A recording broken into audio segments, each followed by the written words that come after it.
So, isa sa victim sa blood. Biktima sa gugma. Bisaya version. Karun ikaw nagmahay, karun ikaw nagluih, tungod sa hidig gugma mo, kargado pasali. Ingon siya nga ikaw lang, apanado naman di ay lai. Usa ikaw karon, ibiyang nag-inusara, biktima ka sa tugma.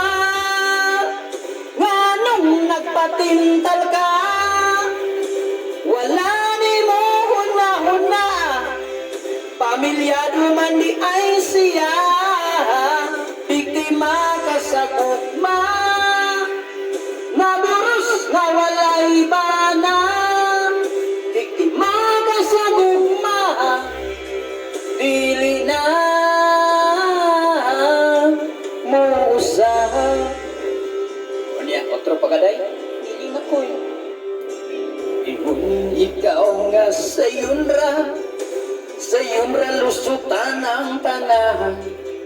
Kay kana inday kuno bungara, sa imong pagkuwag-uwag, apan wani mo huna-huna, aduna kay nabungkag nga pamilya.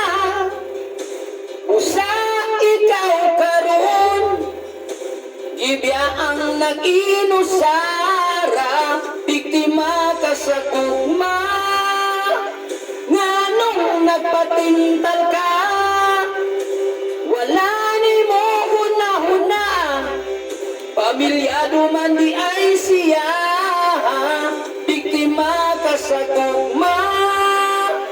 Naburos nga walay bana, biktima ka sa gugma, dili na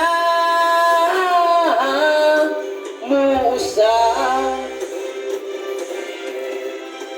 Dili ka na tiyaw-tiyaw lang, aduna ko'y seryoso tinoon, apan wala ni mo gibali-bali, kay kuno siya walay agi, mas nindot ka ng pamilyado na, kay dili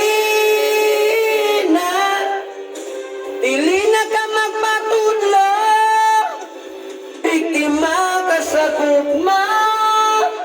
Nganong nagpatintal ka, wala ni mo huna-huna, pamilyado man di ay siya, biktima ka sa gugma. Naburos na walay bana, biktima ka sa gugma, biktima ka sa gugma, biktima ka sa gugma, dili na